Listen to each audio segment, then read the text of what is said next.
Hi everyone, welcome back for another energy update. It's the beginning of May now, 2021, so it's time for our April update.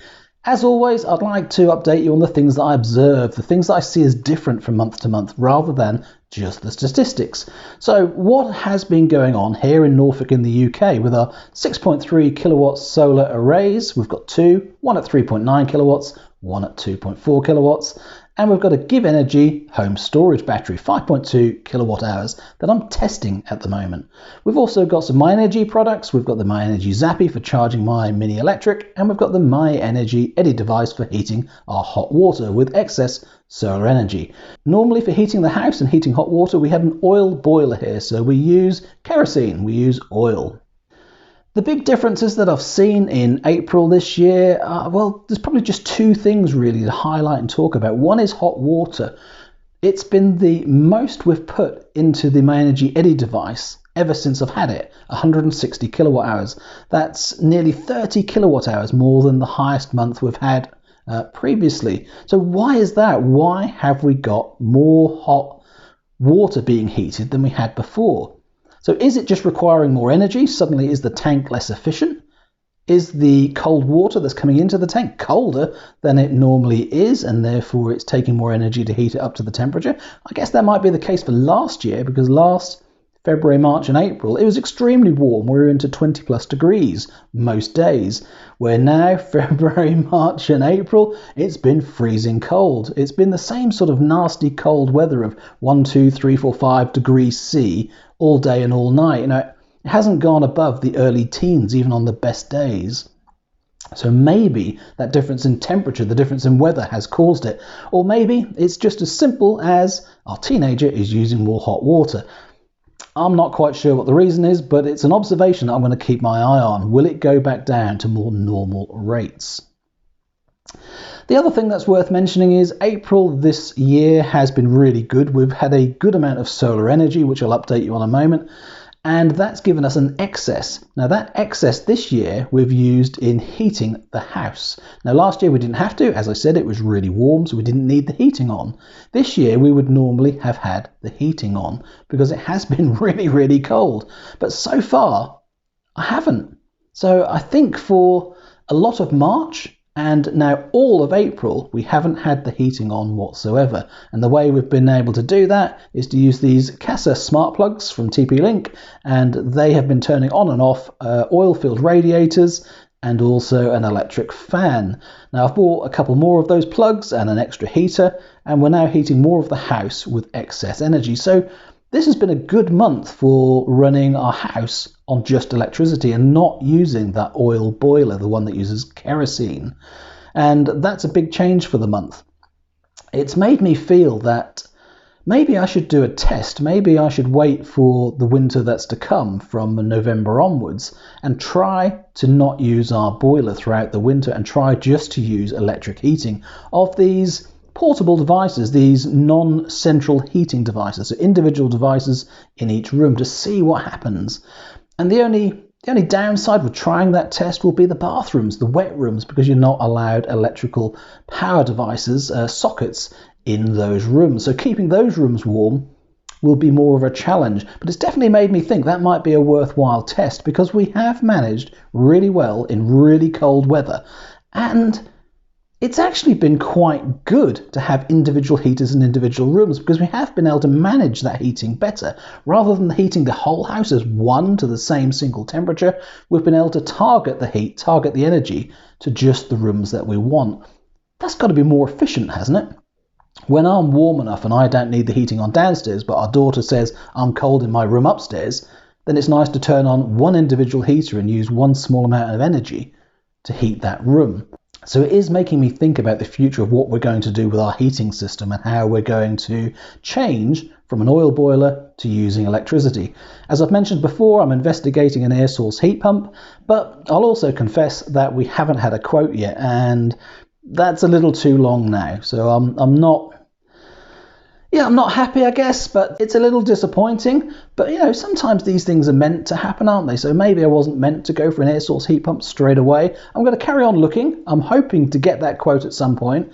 We're going to carry on looking at what options we need for turning to an electric heating system. But it definitely is on my mind that an air source heat pump is good because of the COP value, the amount of energy you put in, and then the multiples of that energy value that you get back out in heat. That's really, really good and really efficient. But if you have to run it all day and all night, and you have to run it continuously to get that efficiency, and in situations where it's minus something, it doesn't work quite as well, and then it's heating the entire house and it's not as flexible, then it does make you think about alternatives for doing that. You know, maybe I'd be better putting a underfloor heating system in downstairs and linking that to one of the Eddi devices and having more solar panels instead of an air source heat pump, because air source heat pumps aren't cheap. Yes, I'll get some of the money back if I manage to get hold of one of the grant systems. But if I ignore grants and just think of the value of money, then £10,000 for an air source heat pump going in versus more solar panels and more home storage energy and a battery, I wonder if it works out better to have more solar power and store it up rather than having an air source heat pump. I'm thinking out loud now, but I am thinking about the future, and it takes time to contemplate how much energy we use for various things. And that's why I like studying the data, because the more you look at it, the more you can question, well, why do I do it this way? Could we do it differently? How could I make savings on that value or this value? And then implementing a system that provides you not just the solution of heating the house. As I was saying, an air source heat pump would heat the house, and I'd only be using that in months where it's cold. If I put more solar panels and more home storage battery in to provide electric power to portable heating devices, then that investment in solar panels and home storage battery could be used throughout the entire year, so you get more benefit from it. It's worth thinking out loud about, is it worth doing one thing or the other, especially when it's a large investment. Is it worth doing? Now, the one thing to say right now is I never question solar panels now. It is just an absolute given that if you're thinking about putting solar panels on your house, don't question it, just do it, because it really is the right thing to do. My only thing that I would say to people is don't do what I've done, don't make the mistake I've made, which is putting too little on up front and then add to it piecemeal. It's been sort of nice, but it's nice to have the free money to be able to do it, but it has been wasteful. If I now spent the same amount of money on solar panels that I have so far, I could probably have 50 or 60% more power on the roof right now. So partly that's because solar prices have come down, but also partly it's because that I've done it piecemeal, which isn't ideal. The other update, the non-statistics update to give you, is that I've started discussions about what battery to test next. So discussions are underway for the removal of the Givenergy battery that I have here on test. As you know, if you follow these videos, I tested a pure drive battery before this. So which battery do you think we should test next? Which one do you think is comparable? Which one do you think is better? I'd be interested to hear your thoughts on home storage batteries, and as soon as I have an update for you of which one we're going to be testing, then I'll let you know. We've talked before about the Solis hybrid inverter and using that for home storage, and I've also talked about the Lux Power solution, and I have made contact with Lux Power to try and get hold of one on test. So we'll see what happens, but discussions are underway. And hopefully within the next few months we'll see a change and we can explore some more systems and more data to see how they compare, and that I'm really enjoying with testing these batteries. How do they compare? Which is better for what purpose? So that's my update for the month of April, but we've yet to do the statistics. So how have we managed in the data for the month of April 2020? Here we go. Solar generation for April was 878 kilowatt hours. Not quite as high as last April, 944 kilowatt hours, but 878, I'll take that.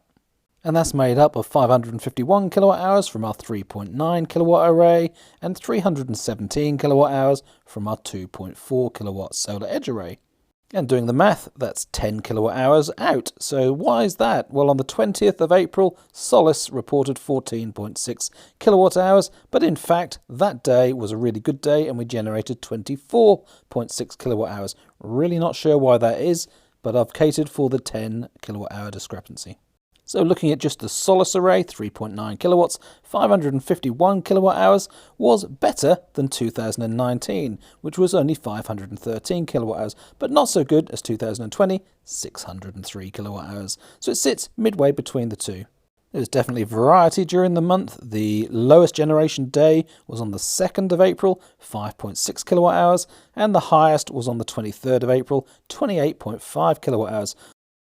And looking at the Solaredge app, which is the most accurate for looking at export and import, we can see that for the month, out of those 878 kilowatt hours we generated, we exported 180.24 of them and imported just 21.88 kilowatt hours from the grid. And something positive to report in the month of April for the Myenergi app is that it's worked perfectly for the entire month. So well done Myenergi for making the changes to the servers, fixing those performance problems. It's now a really good app that you can use all of the time, and at the end of the month you can get your statistics. So thank you, really appreciate it. As you can see here, the breakdown of energy usage that's been viewed by the Myenergi app is 161.8 kilowatt hours into the Eddi for hot water, 118.2 kilowatt hours into the Zappi for charging my mini electric, and the home consumed 444.7 kilowatt hours. The Eddi itself reported 160 kilowatt hours went into it, but that's just solar energy. It doesn't count the extra energy that I might have put into the Eddi that came out of the battery. That doesn't treat that as green energy because it doesn't really know where it came from. Another slight discrepancy to note is the Myenergi Zappi device. It's reporting that we used 16.5 kilowatt hours from the grid to charge the car, whereas as we know from the Solaredge app, we only used 21 kilowatt hours for the entire month for everything. So that 16.5 is pretty high. I think that that includes energy from the battery as well. And on a few occasions, I have let the charger go at 1.4 kilowatts and draw from the battery. So I think that's what the discrepancy is. And why do I mention all these anomalies and differences in the data? Well, quite simply, it's because I do need to point out that it's just a number, and all of these different apps present different numbers. You're not to know which is right and which is not, and which is accurate and which is not. So it takes time. It takes time to look at it, understand it, compare it, and make sense of it. So that's what I try to do here. Where there is an anomaly, I'll try and explain it and help those people that are looking at their data trying to work it out. Okay, going back to house usage, so looking at this Myenergi chart, 444 kilowatt hours, 128 of those were through the Casa smart plug that was controlling our 2 kilowatt fan. Another 105 kilowatt hours were consumed by another Casa plug connected to an oil-filled radiator. We've got it set on the lowest setting of just 500 watts. Partway through the month we did install another oil-filled radiator, but unfortunately I haven't got another energy monitoring Casa smart plug. So I've only got the smart plug, but it doesn't monitor the energy, so I can't tell exactly what it's done, but probably around 20 or 30 kilowatt hours I think.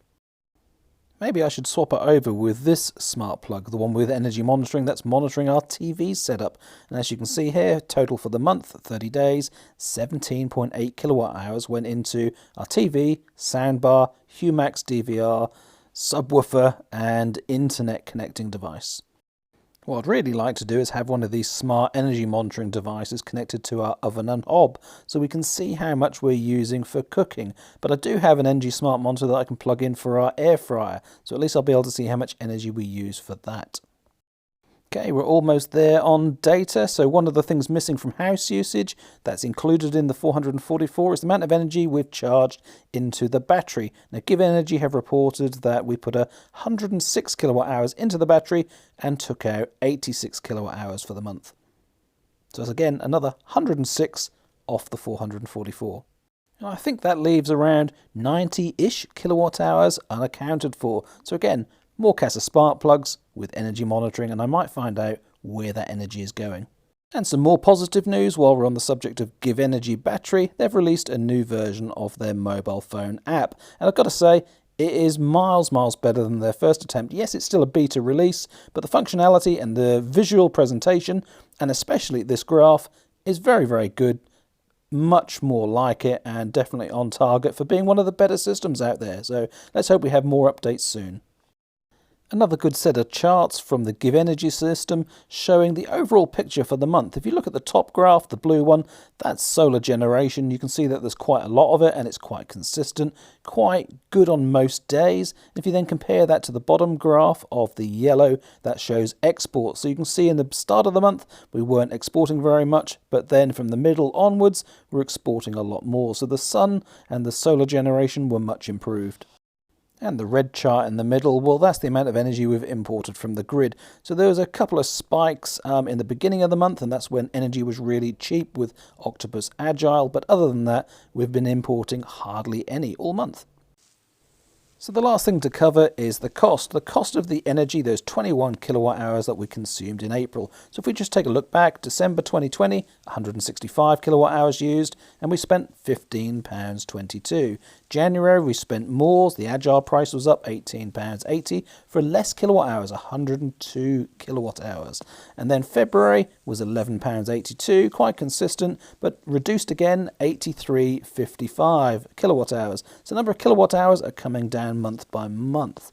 March was £11.25 spent, similar price again, but only 65.89 kilowatt hours. So again, a nice reduction. April, this month, £9.51, that's the cheapest so far, and 22.15 kilowatt hours is what OCTOPUS Energy says we used, compared to the 21.5 that's shown on the Solaredge app. And lastly, the comparison between Agile and Go. Well, as you can see, £9.51 with Agile, £10.23 with Go. Not a lot of difference. And the Go Faster tariff, £10.30. Just £7 difference. For us, the daily standing charge difference, Agile is cheaper on the daily standing charge. That makes a difference for us because we're such low users.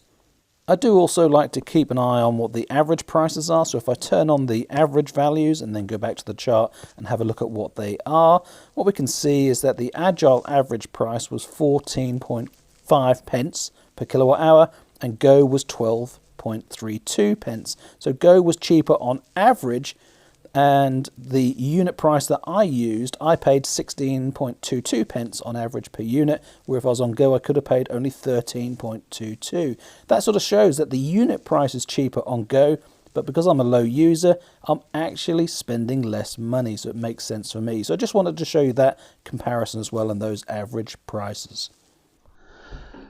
Well, I hope you enjoyed that. I hope there was something useful there for you. If you've got any questions or queries, let me know in the comments below. And of course, I'd love to hear what your results for the month were also. Thanks again for watching. Take care. Don't forget to subscribe and like the video, of course, and see you again soon. And finally, one more thing just before I go. Thank you very much for all those people that have used my OCTOPUS Energy referral code. You cannot believe how much of a big difference that makes, much more than the income that I get through the YouTube adverts with Google. It's also much more engaging in that I see the update process of somebody else joining a great energy company, getting clean energy and getting reduced bills. And I get to see who those individuals are. You don't get any feedback from YouTube on the number of views you have, who's viewed it and what do they think. It's just a number of thumbs up, a number of views, and then you get a few pennies at the end of the month. So OCTOPUS Energy and those referrals are really, really helping me here. Thank you so much, especially for those 4 new people that have subscribed through my referral code in the last month. Take care, see you again soon. Bye for now.